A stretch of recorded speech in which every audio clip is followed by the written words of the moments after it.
After 2027, there will be no way back. Elon Musk said this in a podcast with Lex Friedman, a line that was later cut. When asked why, he fell silent for almost a minute. Fuck, that's a scary minute. Then he quietly said, shout out to Lex for letting him sit there with that. That's pretty heavy. Then he quietly said, it's not a catastrophe, it's a transition. The transcript left behind 3 themes that gave him away: autonomous intelligence, loss of meaning, and energy independence. It all sounded like a forecast, but now reads like a diagnosis of the era. The first sign is the collapse of attention. Musk said humanity will stop thinking in cycles. Planning for the future will shrink to the horizon of updates. That line hits me hard. People will stop building and start simply replacing. MIT research confirms a generation born after 2000 holds attention for about 8 seconds, less than a goldfish. I used to say that to Alessi, but he's gotten a lot better now. Musk called this cultural Alzheimer's. We're not losing memory, we're losing the ability to think.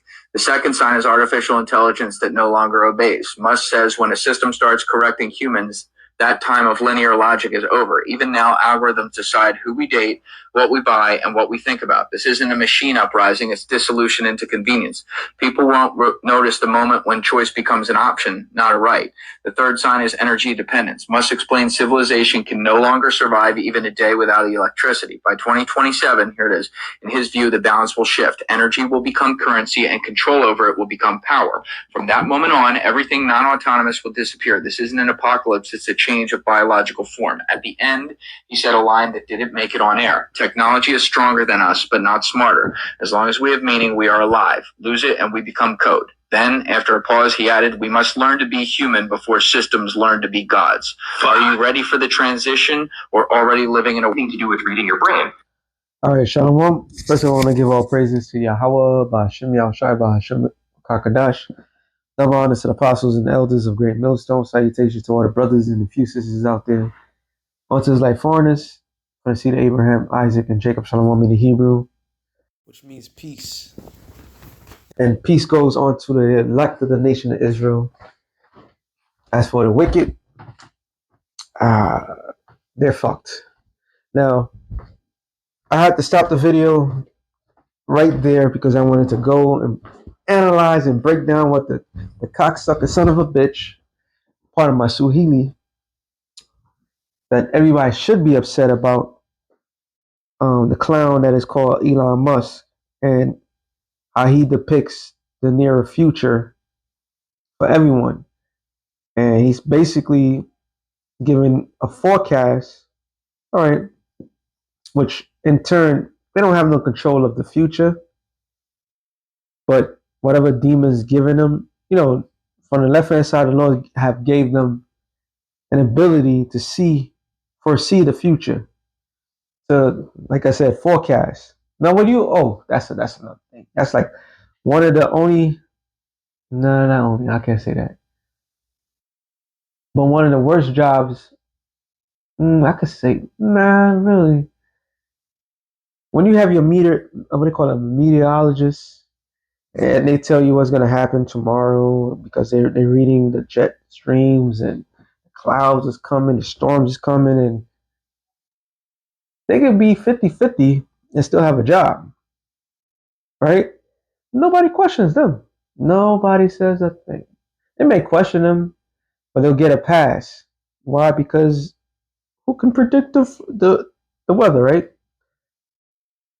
So the Lord gave them that somewhat ability, all right? And that ability that these demons have for the short time being is a short-term goal, a short-term reading, so to speak.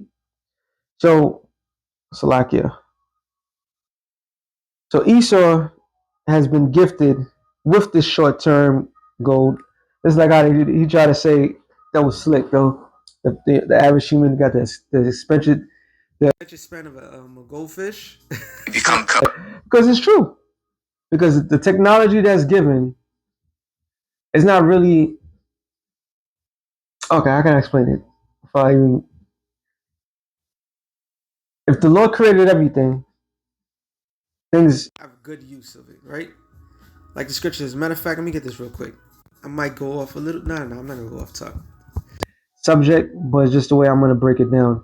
And I'm gonna break this down because I love this scripture right here. Well, other than this one right here. Ecclesiasticus or Sirach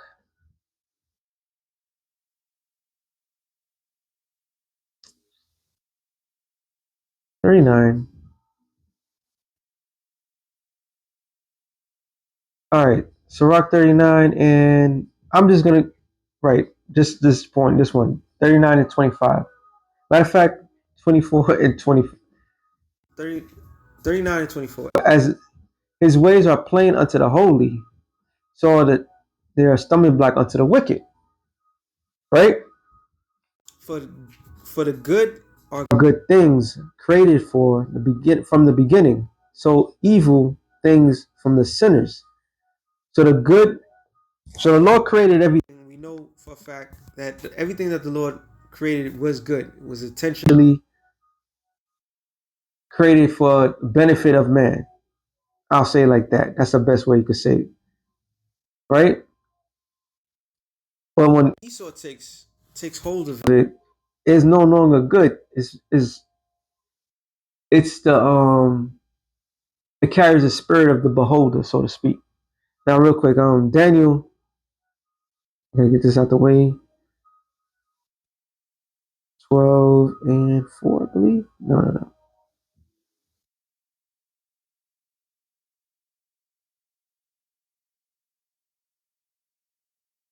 12 and 4, yeah. It says, but thou, O Daniel, shut up the words and seal the book even to the time of the end. Many shall run to and fro, and knowledge shall increase. So the many that shall run to and fro is the elect, right? That's why Habakkuk says what it says. It tells you that make it plain upon the tables that they that so that roughly let me get it because I'm gonna prove a point real quick. Habakkuk 2 and 4. Yeah, 2 or 3. It said, for the vision is yet for the appointed time, but at the end it shall speak and not lie, though it tarry, wait for it, because it surely shall come to pass. Talking about the prophecies, which we all know, right?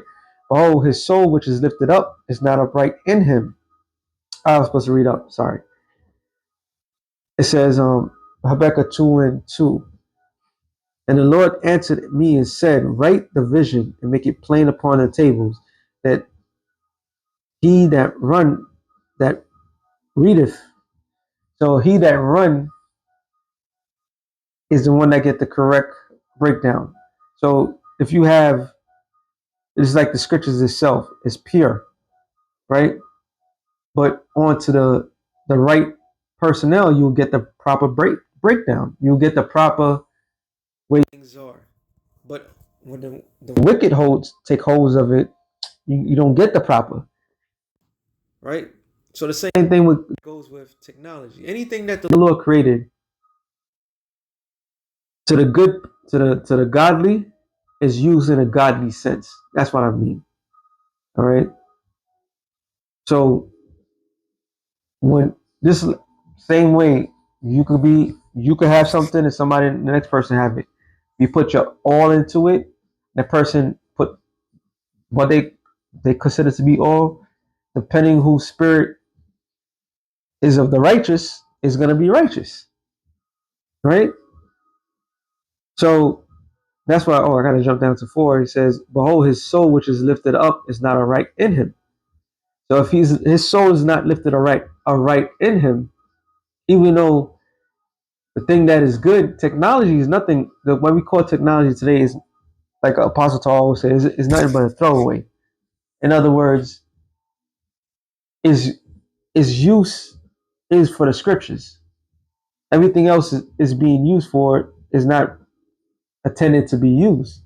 And you notice that everybody that use it is like a tall tale of telling themselves. All right. Luke 12 and 2 comes in mind. Everything that a person does in the dark, it comes out into the light.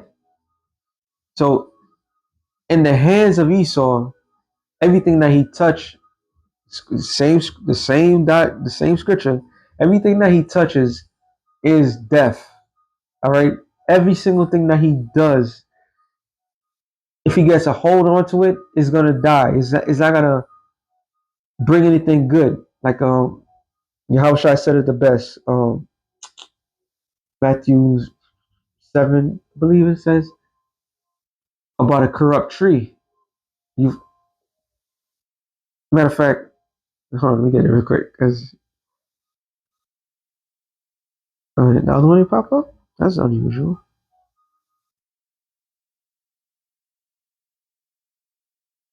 Kind of all over the place, but I'm not all over the place. It says Matthew 7 and about talks about the tree. It says verse 17. Even so, every good tree bringeth forth good fruit, but a corrupt tree bringeth forth evil fruit. So the good tree is what? On the eyes of the beholder, the righteous. So the righteous is going to use the seed, is going to and bring forth good things from it, while the wicked will bring forth wickedness. All right, a good tree cannot bring forth evil fruit, neither can a corrupt tree bring forth good fruit. Even the tree bringeth, even the tree that bringeth not forth good fruit is hewed down and cut into the fire. So, to the intent of what the living may know that the Lord reigns supreme. All right, that's why the scripture says, the Rock, the 12th chapter, to know who you do good to, things of that nature. All right, if you do something, you gotta, do it with all your soul, your heart, and the person, depending on the person, it's gonna be good. If you have a good spirit, the thing that you do is gonna be good. If you got a wicked spirit, going back to this, Habakkuk 2:4, behold, his soul which is lifted up is not upright in him. That's talking about Esau. So everything that he does, everything that he touches is mush. But the just shall live by faith. Yet also because he transgresseth by wine, he's a proud man, neither keepeth at home, who enlarges desire as hell, and is as death, it cannot be satisfied. And that proves it. Here it is. This man has all the control of finances, all the control of commerce, all the control of people, the way people think and do things. Yet he's still not satisfied. Yet he's still pushing on with his agenda. Yet he's still pushing on as if he don't have nothing. All right. The elites of society can get rid of poverty. Think about it. If you're the elites, it just kind of hit me. So if you're an elitist and you want to clamor to the minds of the people, you really want to control people. I mean, you really, really want to control people. You take their ass out of poverty. You will become a god. All right. Matter of fact, you do everything in your power to make sure people will be happy. Why? Because at that point, nobody's going to even think about harming you. All right. But they do the complete opposite. They do things in darkness and secret and so forth. Now, not to be ignorant or naive, yeah, certain things you do have to do in darkness and secret because the world's an ugly place. But like that always say to the spirit of Yahweh Shem Yahushai, there's power in truth. All right? There's power in truth. And if you are true, then if you say something and it comes to fruition, you have power. All right? But when you lie, you gotta be deceitful and so forth. Then you're nothing but a weak bitch like Esau. Esau isn't naturally a weak bitch. This is why he's doing this power of deception. All right? And he's as deaf. It says it cannot be satisfied, but gather unto him all nations and heapeth unto him all people. And he's not satisfied. This is why they created this whole entire system and misuse the very thing that can aid people and make man move forward. Now, I was gonna do it separate, but I guess I'm gonna do it.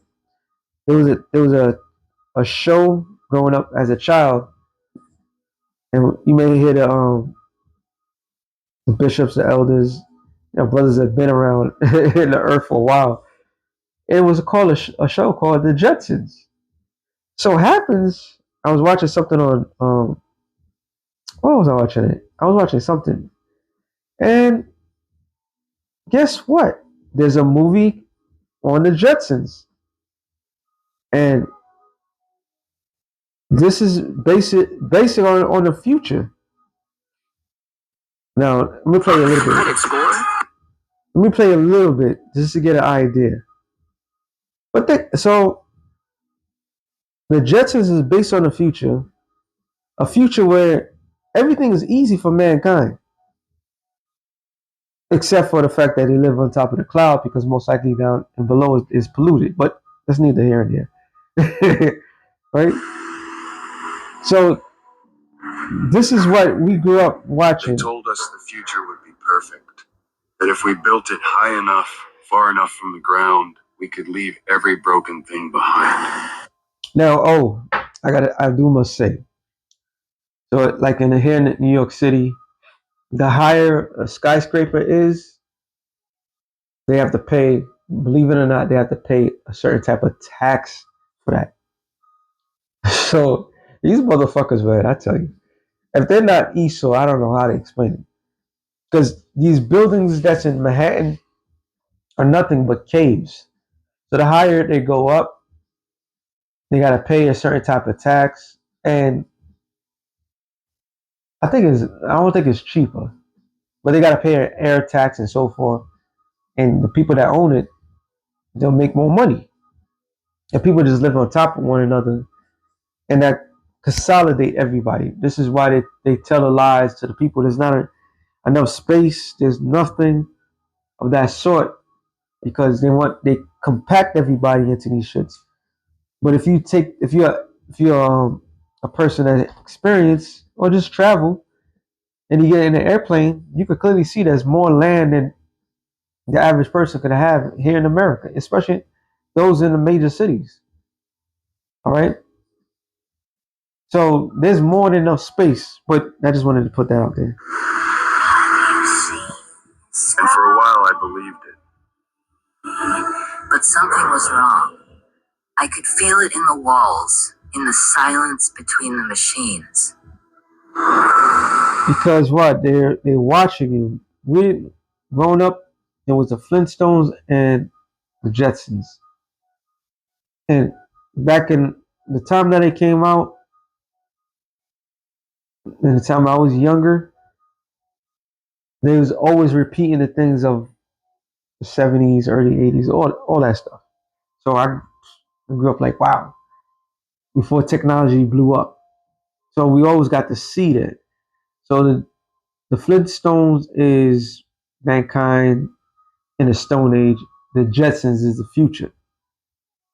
There was microwaves, there was flying cars, there was robot, all this stuff. And we now getting to this point right now with technology.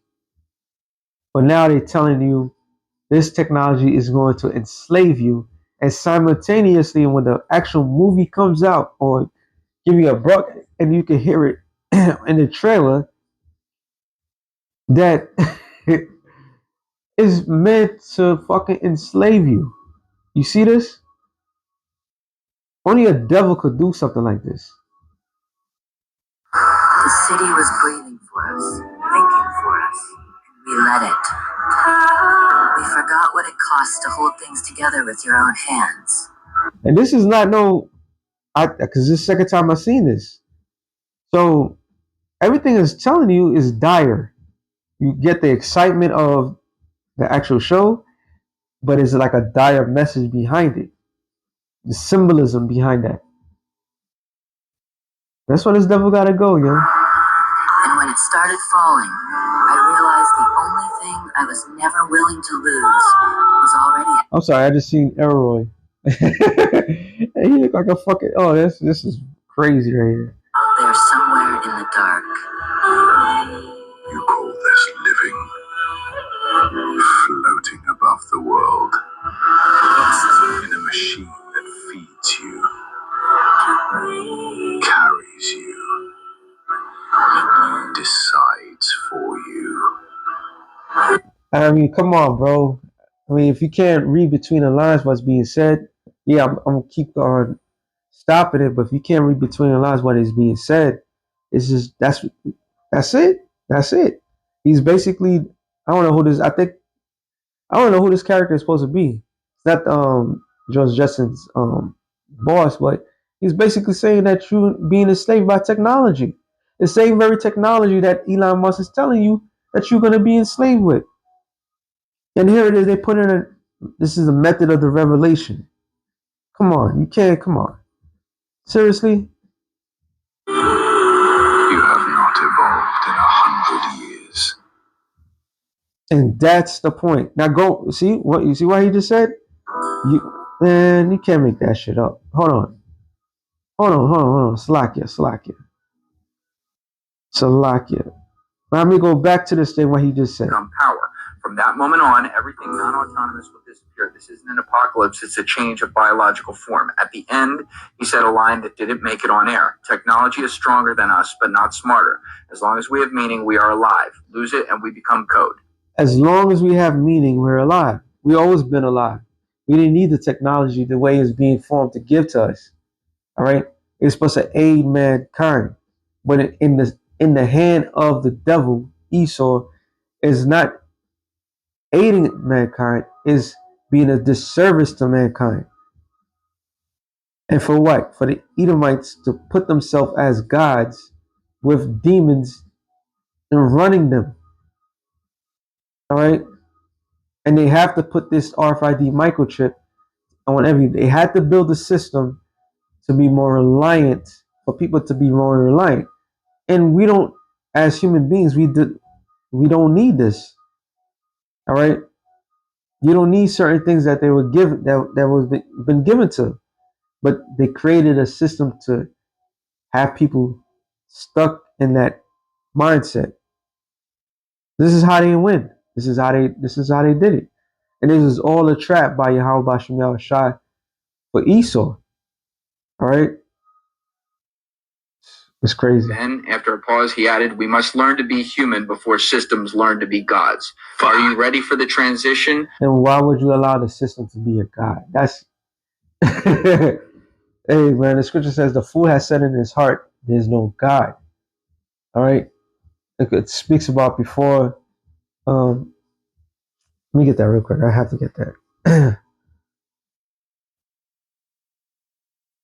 they've been this is the biggest fool on the planet Earth. Oh, Rock 10 and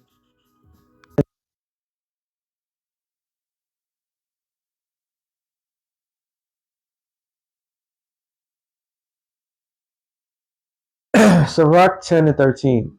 For pride is the beginning of sin, and he that have it shall pour out an abomination. And I brought it out yesterday. I'm gonna bring it out again. Wisdom of Solomon, 14th chapter. When Solomon was talking about how the wood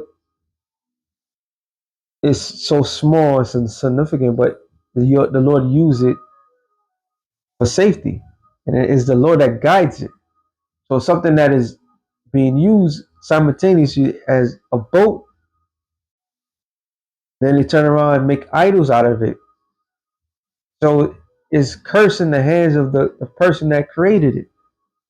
So this technology is cursing the hands of Esau. And it says, and therefore the Lord have brought up them strange calamities and overthrown them. The Lord have cast down on the thrones of proud princes and set up the meek in their stead. The Lord have plucked up the root of the proud nations and planted the lowly in their place, which is happening right now. And the Lord have overthrown the countries of the heathen and destroyed them to the foundation of the earth. Going back to what? To the Stone Age. All right, to the height of the Jeffersons I said the Jeffersons, the Jetsons, down to man, what was it? The Flintstones. All right. It says he took some of them away and destroyed them and made their memorial to cease from the earth. And that's exactly what's going to happen. Proud, pride, proud was not made for men, nor furious anger for them that are born of a woman. So proud to be proud or have pride is not made for man. And the Lord used that. He literally allowed this man to be so proudful and give him something so beyond him that he knows for a fact that he cannot control, but he's gonna let it control him. And it's gonna lead to his ultimate downfall. You can't make this up. All right. Or already living in a thing to do with reading your brain. And then one more scripture, and I'm gonna end it off on that one. But yeah, the Lord is using Esau to prove a point.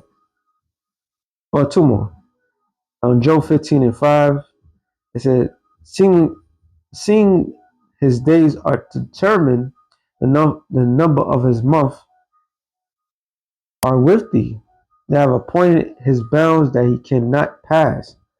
So he has to push it to the limit.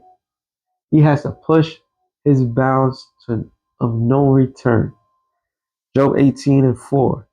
It says, he teareth himself in anger, shall the earth be forsaken for thee, shall the rock be removed out of his place. Yea, the light of the wicked shall be put out, and the spark of his fire shall not shine.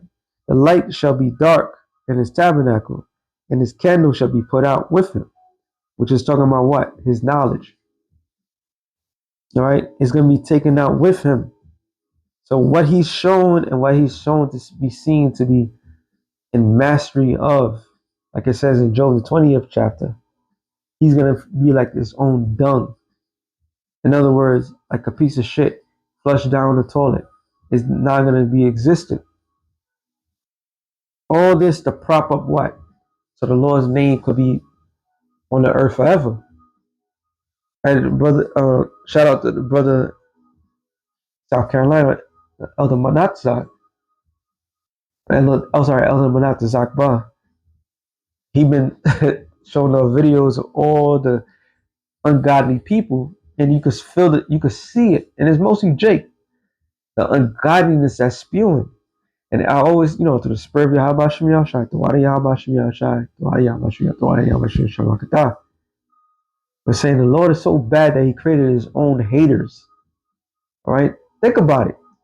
The Lord created, the scripture says, Proverbs 16:4, that the Lord created all things, yet even the wicked for the day of evil. So every gainsayers, every person that comes against the Lord on the planet Earth, and there's just a little speck of people that believe in the Lord created that. So the Lord cares less if the majority of the people on earth does not believe. That's Romans 3:3. What if some did not believe? Should unbelief make the faith of the Most High for non effect? God forbid. Let every man be a liar, and the Most High, roughly paraphrasing, the truth, right? So everything that He's done is a lie. All right, and the Lord's giving him all the ammo, every possible, like with honestly, I'm ranting a little bit. With all this technology that this man have, it should be lock, stock, barrel, end of discussion. He should be ruling forever, seriously, but he's not. That's the point. He's not. He can't. He won't. It says the light shall be dark in his tabernacle, his candle shall be put out with him, meaning his knowledge gone. He's going back to the Stone Age. He's going back to the Stone Age. All right.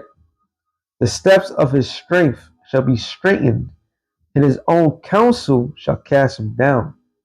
So his own counsel, we know that the scripture says that Satan be divided against himself how can this kingdom stand?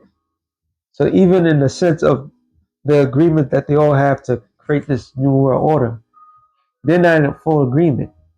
And even with their own devices, even with their own predictive programming, they show you the divisiveness of their own thing. How the very thing that they trust in, and especially in these latter times, is going to turn on them at the last moment. How stupid can you be? So with that being said, shalom to the elect of the nation of Israel. Shalom.